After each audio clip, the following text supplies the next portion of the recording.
September 18th, 1944. Near Aachen, Western Germany.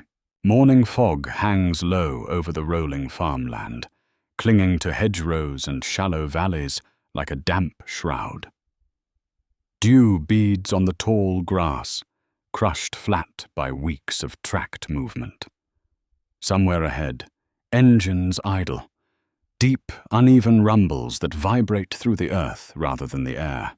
Inside the turret of a Panzer IV, Oberfeldwebel Karl Brenner adjusts his headset and peers through his binoculars. The lenses are scratched. Everything looks slightly warped at the edges. It doesn't matter. He knows what he's looking for. American tanks. He sees the first one crest a rise nearly a kilometer away. A squat silhouette, boxy, tall, unmistakable. A Sherman. Brenner snorts softly. Another one, he mutters.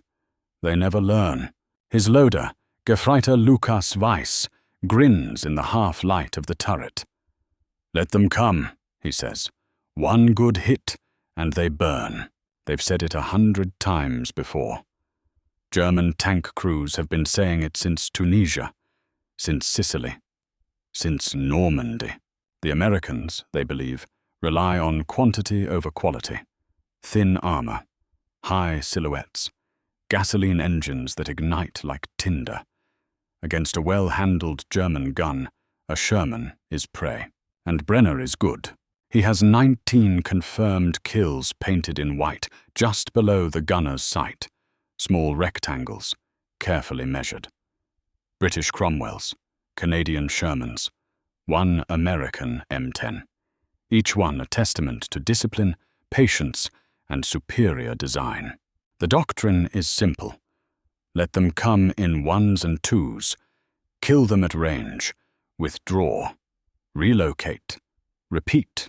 It has worked, tactically, again and again.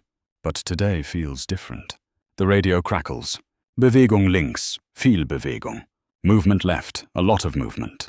Brenner lowers his binoculars and swings them again. This time, scanning wider.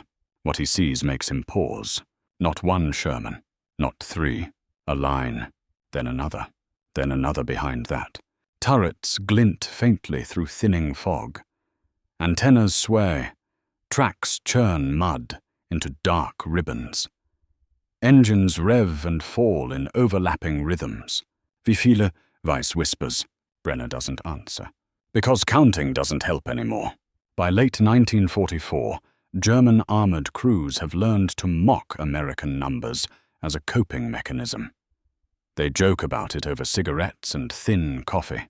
If you knock out one, 3 more appear. Americans fight with factories. They don't maneuver, they arrive. It's gallows humor. It keeps fear at bay. But standing here now, Brenner feels something colder settle in his chest. This isn't a probing attack. This isn't a reconnaissance thrust. This is mass. Behind him, a Panther engine revs. To his right, an assault gun crew signals readiness. A handful of vehicles, well-positioned, camouflaged, deadly. But suddenly, very few. The radio comes alive again. Feindliche Panzer, Frontbreite mindestens 2 Kilometer. Enemy armor, front width at least 2 kilometers. 2 kilometers.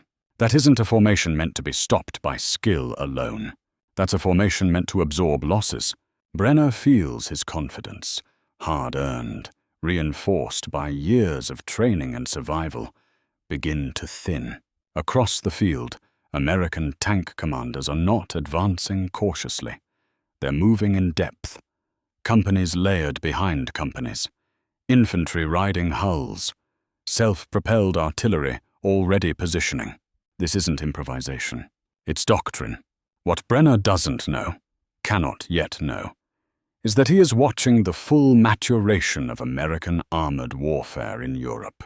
The early mistakes are gone. No more penny packets. No more isolated thrusts begging to be ambushed. Now the Americans bring everything.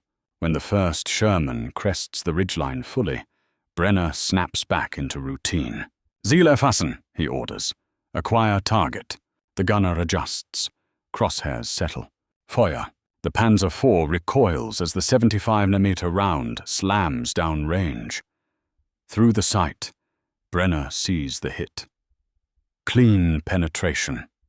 The Sherman erupts in flame, smoke billowing instantly. A kill. Old rules still apply. Weiss whoops once. Brent.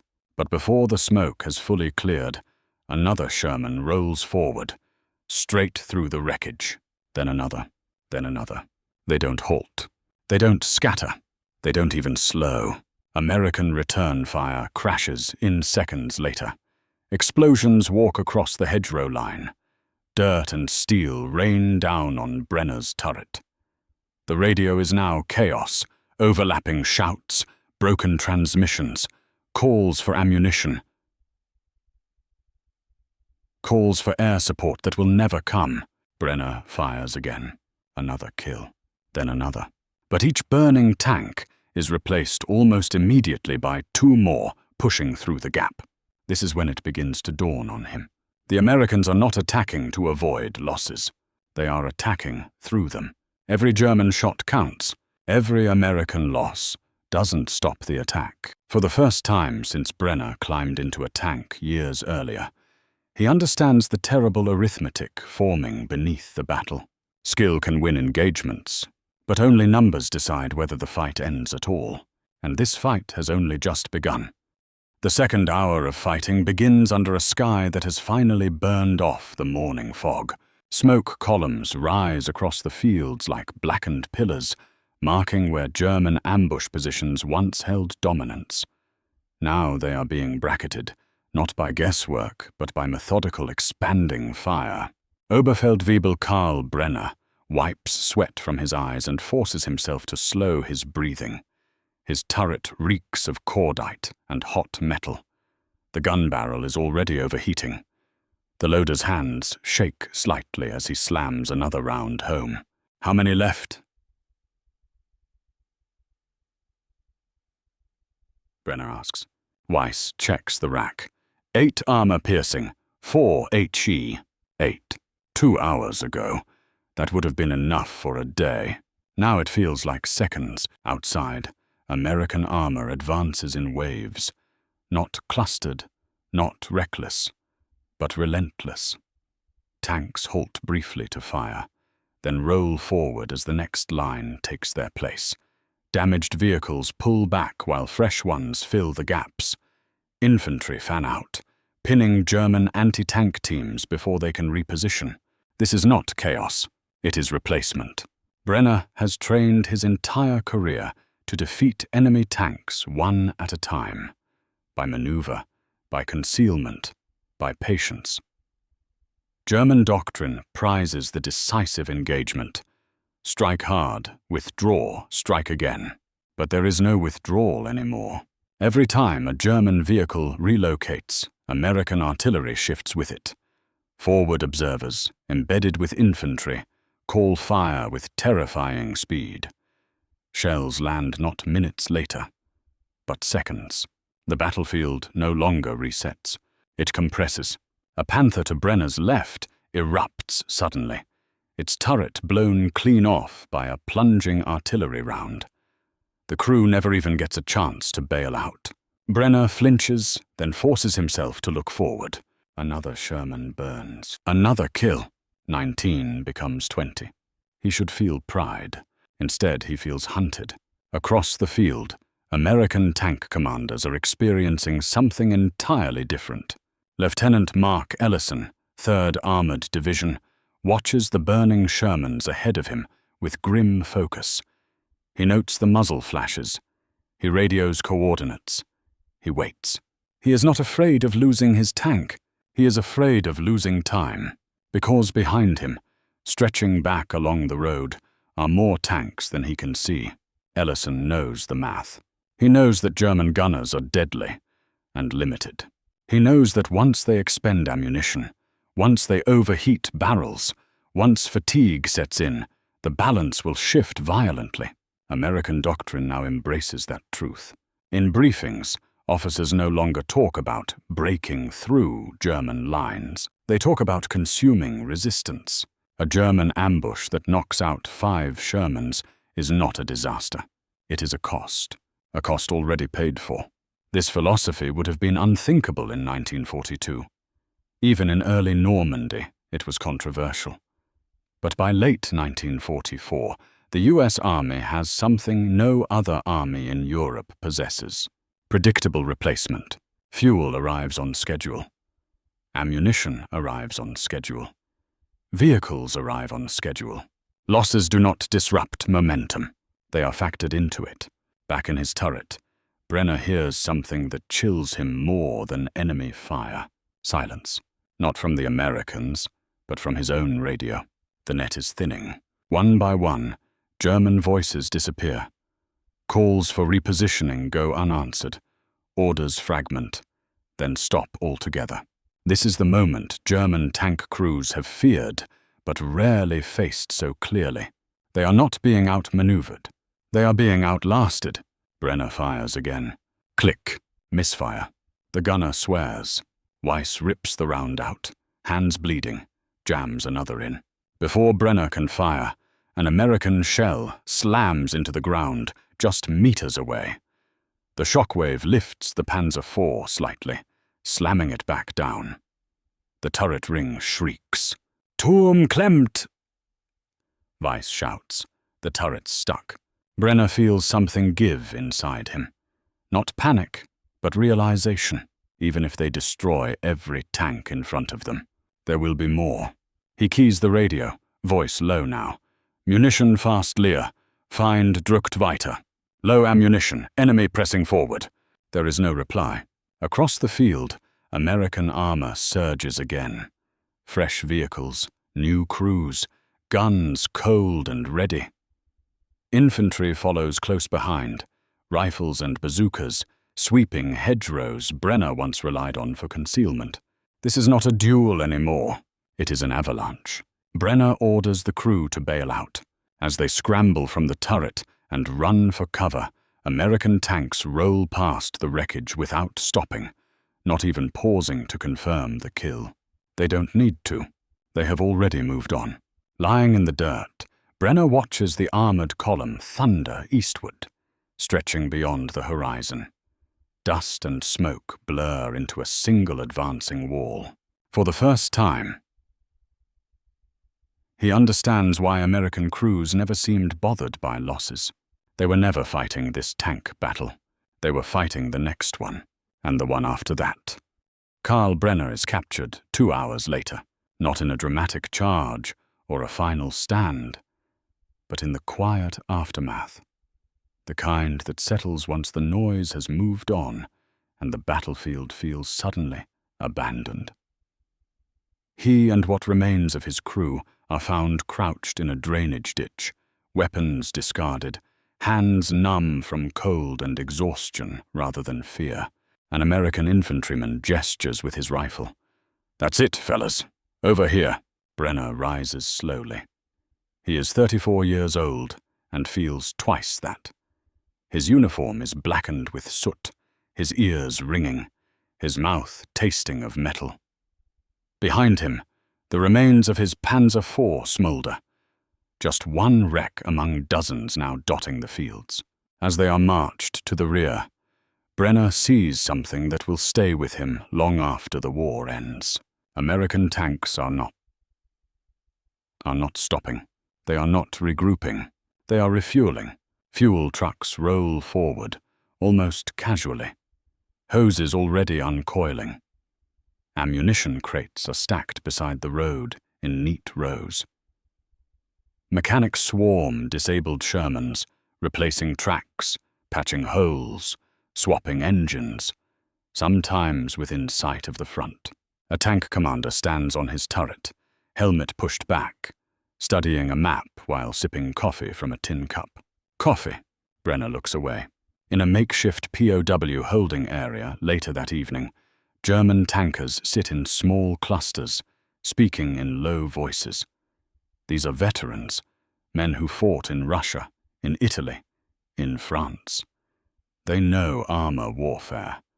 They know tactics, and they are shaken. One Unteroffizier breaks the silence. "We knocked out 7 today," he says. "Maybe 8. A pause. "And it didn't matter," someone else replies. No one contradicts him. For years, German armored doctrine had rested on a simple belief: quality could defeat quantity. Better optics, better gunnery, better crews. One Panther worth 5 Shermans. It was not arrogance, it was experience. In 1941 and 1942, that belief was often true. In 1944, it is lethal self-deception. Because the Americans are no longer feeding tanks into battle piecemeal. They are deploying armored divisions as systems. Tanks, infantry, artillery, engineers, air support, all moving on a synchronized timetable. When resistance stiffens, they don't probe, they absorb. When losses occur, they don't pause, they replace. This is the moment German tank crews begin to understand that their enemy has changed, not tactically, but structurally. They are no longer fighting an army constrained by scarcity. They are fighting an industrial rhythm. 2 days later, Brenner is questioned by an American intelligence officer, a captain with tired eyes and a calm voice. The questions are standard: unit designation, strength, direction of movement. Then the captain asks something unexpected. "What did you think of our tanks?" Brenner hesitates. He could say what German crews have said for years: thin armor, inferior guns, clumsy silhouettes. Instead, he answers honestly. "There were too many," he says. The captain raises an eyebrow. "Too many?" Brenner nods. "You did not stop when you should have, when any normal army would have." The captain allows himself a thin smile. "We stopped when the schedule said stop." That word again. Schedule. By late 1944, American armored warfare is governed less by opportunity and more by planning horizons. Timetables account for breakdowns. Advance rates assume losses. Supply columns are calculated not to sustain ideal progress, but worst-case attrition. German commanders, listening to reports from units like Brenner's, begin to grasp the scale of the problem. It is no longer possible to blunt an advance by destroying spearheads. There are no spearheads anymore. There are only fronts that move. In a divisional headquarters east of the Rhine, a German general studies a map littered with pins marking destroyed Allied armor. The pins are numerous, impressive even, but the arrows pointing east keep advancing. He murmurs to an aide, "They are not winning battles, they are finishing operations." That distinction matters, because battles can be influenced. Operations, once set in motion at this scale, cannot. American tank crews feel it too. Staff Sergeant Bill Hanley, veteran of Normandy and now fighting in Germany, explains it simply to a replacement gunner one evening. "Don't get cute," he says, tapping the turret wall. "You don't need to win the war today. Just don't screw up the timetable." The gunner looks confused. "What timetable?" Hanley grins. "Exactly. That confidence, quiet, procedural, unheroic, is what German tankers never fully prepare for. They trained to outfight an enemy. They are now facing an enemy that outlasts them. By December 1944, during the Ardennes counteroffensive, German armor will try one last time to reverse the arithmetic, massing its remaining strength in a single, desperate blow. It will achieve tactical surprises, local successes, even moments of hope, but the numbers will reassert themselves. Fuel will run out, replacements will not arrive, and American armored columns, slowed, bent but never broken, will close again. When Brenner later reflects on the war from captivity, he does not speak about Sherman tanks or Panthers. He speaks about continuity. "They could lose," he tells another prisoner quietly, "and still continue. We could not." That is when the mockery truly dies. Not when the first Panther burns. Not when the first Tiger is abandoned. But when German tank crews realize that even perfect tactics cannot defeat an enemy who arrives with everything all at once. December 19th, 1944. near St. Vith, Belgium. The snow has erased the roads, not covered them, erased them. Fields, ditches, hedgerows all blend into a single white surface, broken only by the dark scars of tracks and shell craters. Somewhere beneath it all lies a road network that German planners are counting on to move armor west, and it is failing them. Oberleutnant Franz Keller, commander of a Panther platoon in the 2nd Panzer Division, stands on the engine deck of his tank, binoculars pressed to his eyes. Ahead, the Ardennes forest closes in, thick and claustrophobic. Behind him, his column is stretched thin. Too many vehicles, too little fuel, nowhere to disperse. This is the offensive that is supposed to change everything. One hard blow, one rupture, one moment where German quality and audacity shatter Allied numbers before those numbers can assemble. Keller believes in it, or tells himself he does. Then the radio crackles. American armor sighted to the north. Another report follows seconds later. American armor sighted to the south. Keller lowers the binoculars slowly. That isn't how breakthroughs are supposed to work. The first engagement is brief and violent. Panthers ambush a column of Shermans, pushing cautiously through a village. At close range, German gunnery is devastating. 2 Shermans burn almost immediately. A third backs into a wall and stalls.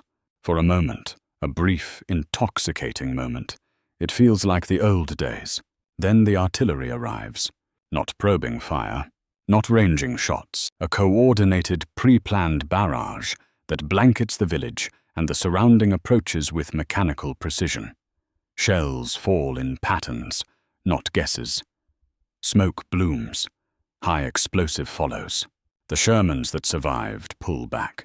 Keller thinks they're retreating. They are not. They are making room.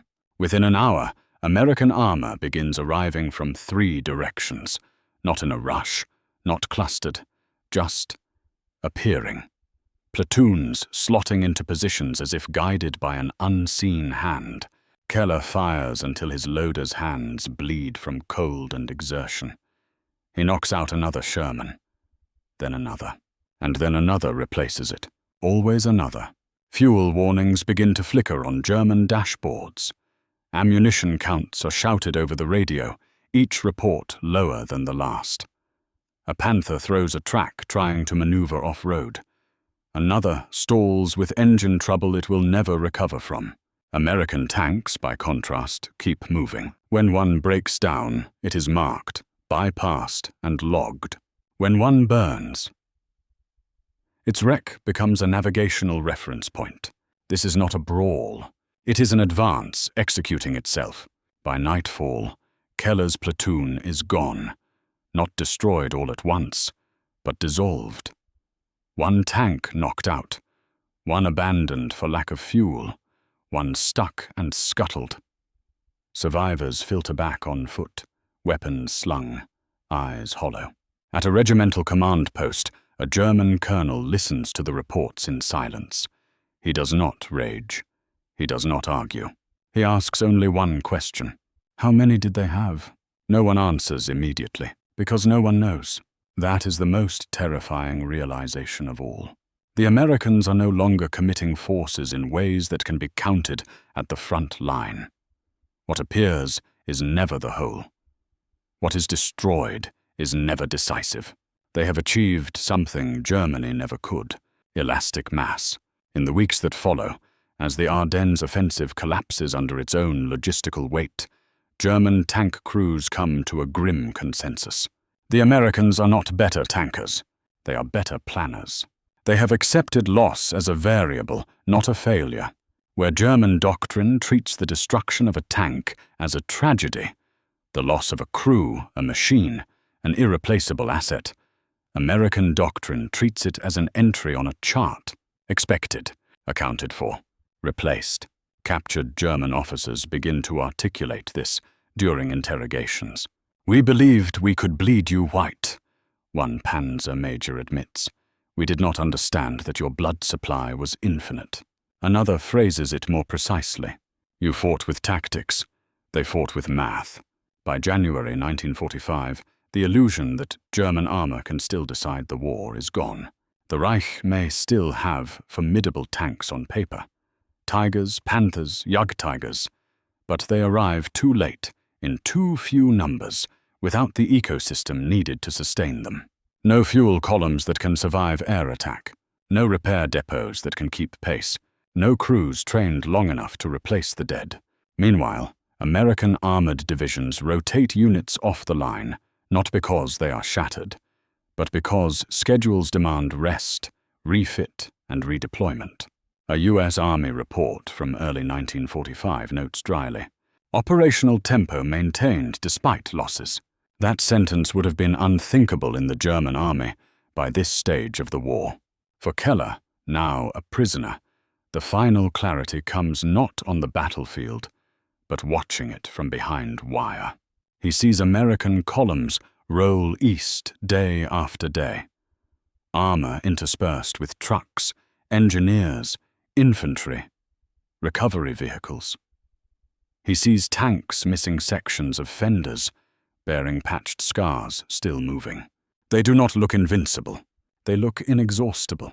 "That is why we lost," he tells another POW quietly, "not because they were stronger, but because they could afford to be." The mockery of American numbers had once been easy. "Anyone can build many tanks," German crews used to say. Few can use them well. By 1945, the truth is impossible to deny. Using them well is knowing how to lose them, and keep going anyway. March 7th, 1945, the outskirts of Cologne. The Rhine is supposed to be the final barrier. Every German tanker knows it. Every map says it. Every doctrine manual written since 1939 assumes that once the Allies reach the river, the war slows, pauses, recalculates. Instead, it accelerates. Unteroffizier Hans Reuter, gunner in a Tiger II, crouches behind the glacis plate as American artillery pounds the far bank. The concussion rattles teeth. Dust filters down from the shattered buildings around them. Cologne burns in sections, block by block, like a city being erased by method rather than rage. Reuter's crew has one job: delay. Not stop, delay. That alone tells him how far things have fallen. Through the Tiger's sight, he sees them assembling. Shermans first. Always Shermans first. Rolling forward cautiously, hulls spaced, turrets scanning. He lines one up, fires, and watches it explode in a clean, sharp flash. The loader slams another round home. Another Sherman dies. The third backs away behind smoke. Reuter allows himself a thin smile. Then the Pershings appear. He freezes. They are bigger than the Shermans. Squatter. More confident. Their long barrels swing deliberately, not hurried. These are not rushed into combat. These are committed. Behind them come more Shermans. Behind them come tank destroyers. Behind them come engineers already marking crossing points. The Tiger fires again, disabling a Pershing with a lucky hit. Cheers erupt inside the turret, and then the counterfire arrives. One shell glances off the Tiger's mantlet. Another punches through the side armor as if it were paper. The interior fills with smoke and screaming metal. Reuter crawls out of the hatch with blood in his eyes and hands shaking uncontrollably. He doesn't look back. He doesn't need to. By now he understands. The Americans are not reacting to German tanks anymore. They are absorbing them. At higher headquarters, German staff officers watch the situation unravel with mechanical detachment. The question is no longer how to win. It is how long until the inevitable reaches Berlin. A captured German armored doctrine memo from February 1945 contains a line that will later be underlined by Allied analysts. Enemy armor appears in quantities beyond tactical engagement. Beyond tactical engagement, that is the admission. No amount of superior gunnery can overcome being outnumbered at every level, platoon, company, battalion, division, while also being outproduced, outfueled, and outrepaired. German tank crews had mocked American numbers because numbers felt abstract. Now numbers are physical. They are engines starting at dawn. They are replacement tanks arriving before wrecks cool. They are units rotating out not because they are destroyed, but because it is time. For the Americans, mass has become invisible. It no longer arrives in dramatic concentrations. It is simply there, always. A U.S. armored officer, interviewed years later, will describe it this way. We stopped counting their tanks. We counted roads. Because if there was a road, American armor would be on it. If there wasn't, engineers would make one. Reuter sits in a POW cage near Remagen days later, staring at the river he was supposed to die defending.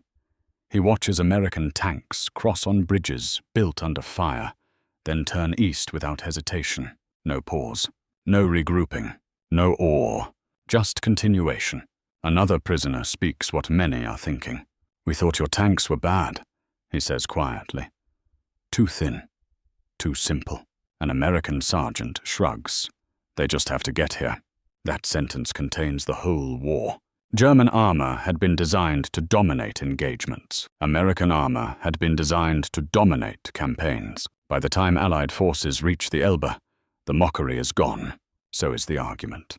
German tank crews no longer speak of quality.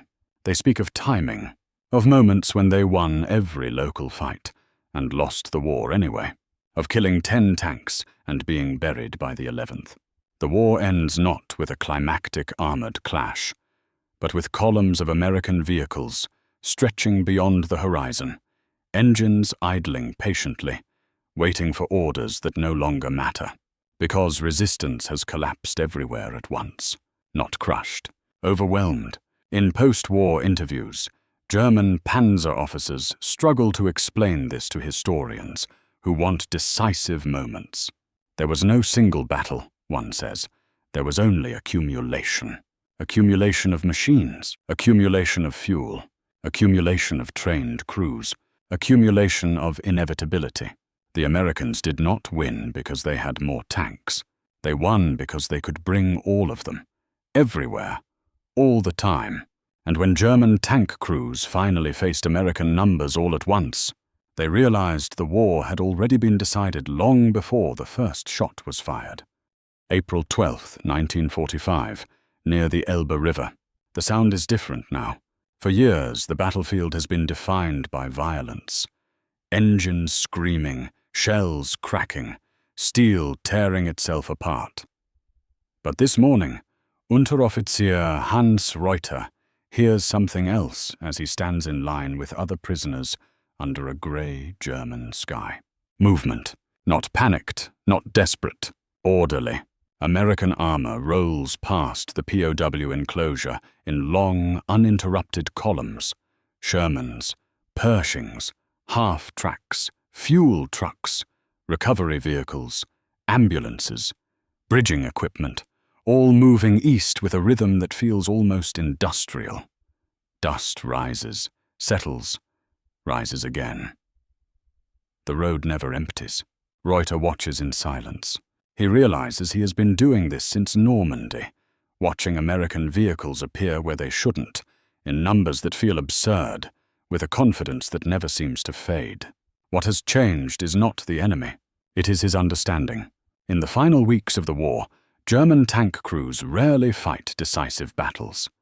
They fight fragments, delaying actions, local counterattacks, short engagements meant to buy hours rather than victory. Every order is conditional. Every movement is constrained by fuel, by ammunition, by the knowledge that retreat routes may already be gone. American armored units experience the opposite. They advance knowing that if they break down, another unit will pass through them. If they take losses, replacements are already en route. If they outrun supply, supply will follow. A German panzer officer captured near Magdeburg puts it bluntly during interrogation.